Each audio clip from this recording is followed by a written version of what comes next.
नमस्कार दोस्तों, मैं रोशन कुमार सिंह आज आप लोगों के साथ एक नए विषय चर्चा के साथ आया हूँ।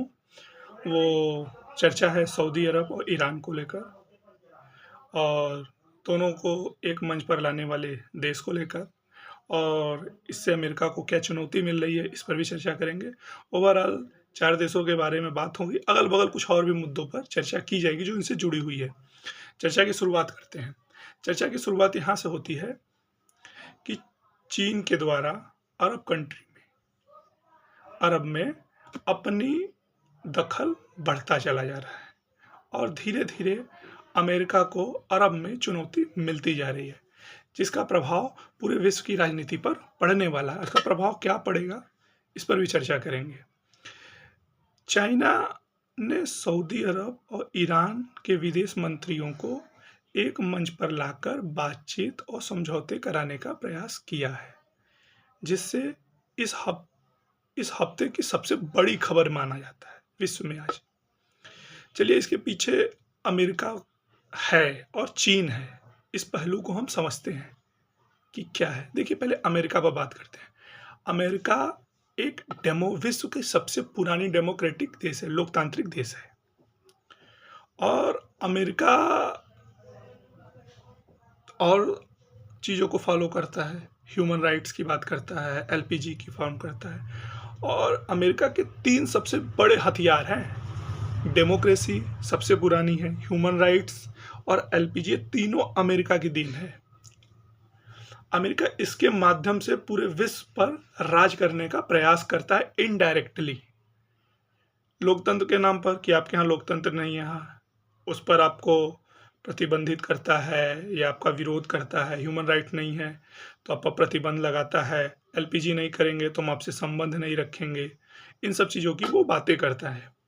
इसके साथ ही साथ चाइना की बात करें तो चाइना एक कम्युनिस्ट देश है, सिंगल पार्टी रूल है वहाँ ह्यूमन राइट्स की तो कोई बात ही नहीं है और वहाँ एलपीजी होता नहीं है, वहाँ सिर्फ डेवलपमेंट होता है।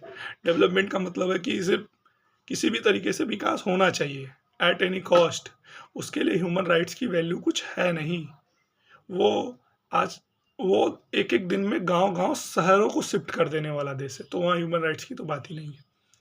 तो एक्चुअली बात यहाँ मुद्दा है 2 देशों के बीच आइडियोलॉजी की, एक जो पश्चिम में है और एक जो पूरब में है। चलिए चर्चा करते हैं। अमेरिका का जो रीढ़ की हड्डी, वो है उसका हथियार।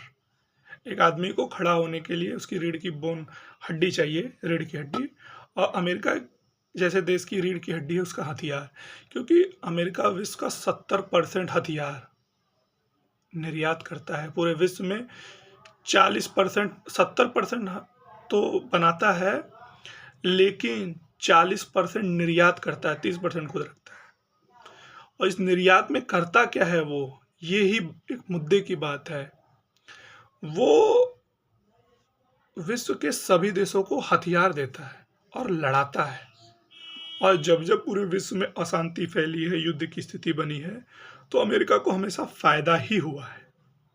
चाहे वो फर्स्ट वर्ल्ड वार हो, सेकेंड वर्ल्ड वार हो, चाहे इराक का युद्ध हो, चाहे आईएसआई का उदय हो, चाहे अफगानिस्तान में विदय हो, चाहे आज के समय यूक्रेन हो। यूक्रेन से हम आपको एक चर्चा की बात बताते हैं। यूक्रेन विश्व की तीसरी सबसे बड़ा हथियार आयातक देश बन चुका है, यूक्रेन। और विश्व का सबसे बड़ा आयातक देश हथियारों का भारत, और विश्व का दूसरा सबसे बड़ा आयातक देश सऊदी अरब। अब आप समझ सकते हैं।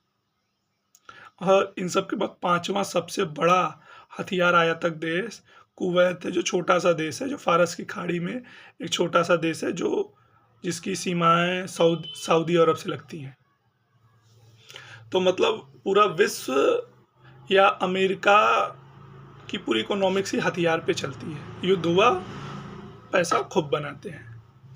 तो अमेरिका की एक पॉलिसी है, या अमेरिका की क्या बोल दी है, पूरे यूरोपीय यूनियन की पॉलिसी है, फूट डालो और राज करो, फूट डालो और राज करो। और यही पॉलिसी का उपयोग अमेरिका ने कहाँ किया है? सऊदी अरब, ईरान, इराक, सीरिया में। अब हम चर्चा करते हैं कि कैसे उपयोग किया है।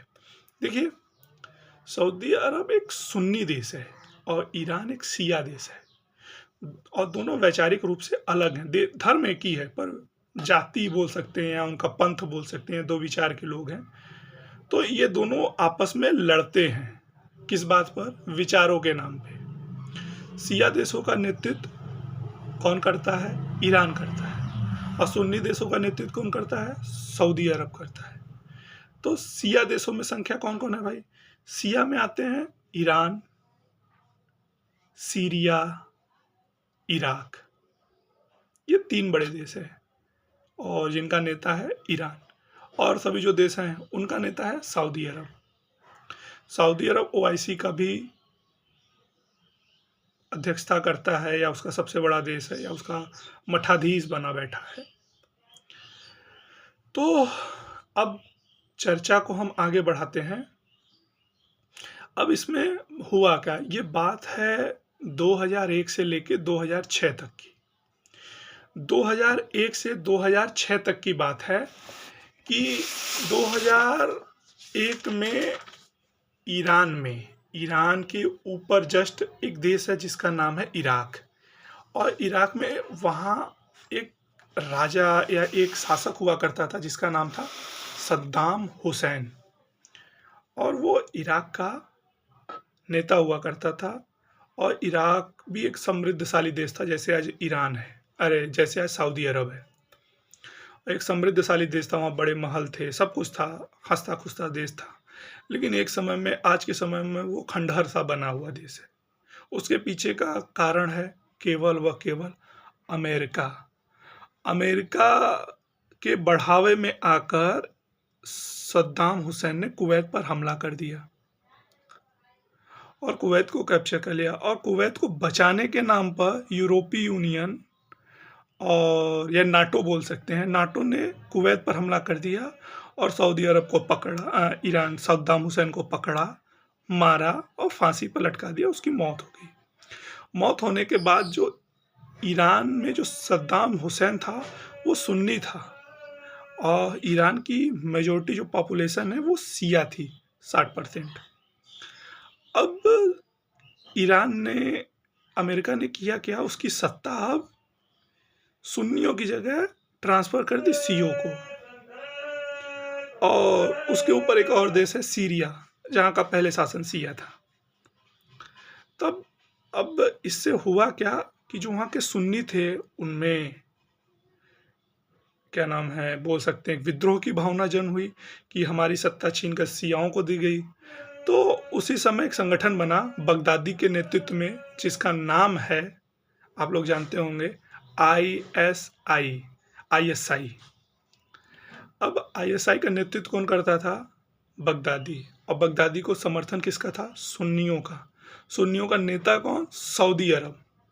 सऊदी अरब ने आईएसआई का समर्थन किया। और इसी के समय एक और आतंकवादी संगठन का जन्म हुआ जिसका नाम था अल-कायदा।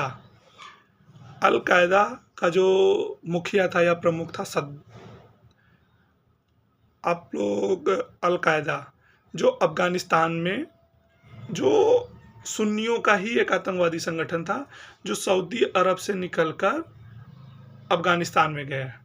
और सऊदी अरब में वो, सऊदी अरब के पैसों पर वो फला फूला और अफगानिस्तान में अपनी फैलाव किया। और अब अमेरिका के 2 बड़े दुश्मन हुए आतंकवादी जिनको घोषित किया गया, एक आईएसआई और दूसरा अल-कायदा।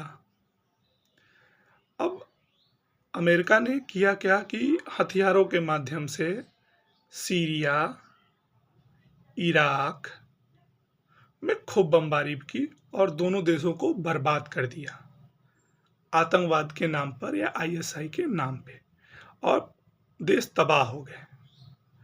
और फिर अफगानिस्तान में घुसा अल-कायदा के ख़त्म करने के नाम पर, और अल-कायदा के ख़त्म करने के नाम पर अफगानिस्तान को भी बर्बाद कर दिया।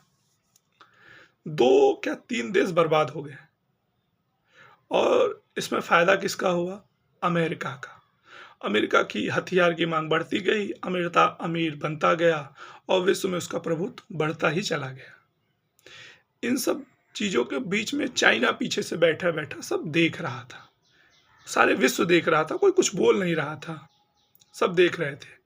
चाइना जैसे जैसे मजबूत हुआ इकोनॉमिकली रूप से या सैन्य रूप से, अब अमेरिका खुल के सामने आया और अमेरिका का विरोध करने लगा चाइना।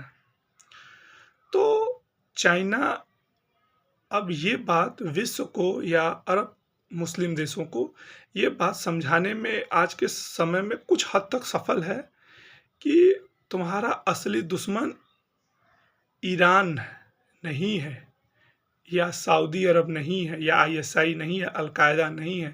तुम्हारा असली दुश्मन अमेरिका है, क्योंकि अमेरिका ही आज पूरे विश्व में आतंकवाद व हिंसा का जनक है। और एक तरीके से देखा जाए तो अपरोक्ष रूप से या प्रत्यक्ष रूप से ये बात कुछ हद तक सही भी लगती है, क्योंकि अमेरिका जहाँ जहाँ गया वहाँ वहाँ हिंसा या युद्ध की स्थिति बनी। इसका उदाहरण पाकिस्तान को भी ले सकते हैं। पाकिस्तान में गया, पाकिस्तान की हालत क्या है, भारत के साथ कई बार युद्ध भी हो गए। तो हम अपनी चर्चा को आगे करते हैं। तो अमेरिका ने अब चाइना ये बात समझाया किसको, ईरान को और सऊदी अरब को, दोनों को एक मंच पर बैठाया और दिखाया कि केवल युद्ध से करने से इसमें फ़ायदा अमेरिका का हो रहा है और किसी देश का नहीं।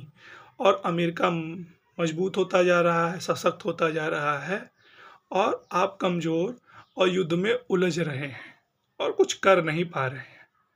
ठीक है, तो सफल हुआ कि नहीं हुआ ये तो बाद में देखने की बात है, लेकिन फ़िलहाल चाइना, सऊदी अरब और ईरान को एक मंच पर ला तो कम से कम दिया ही है।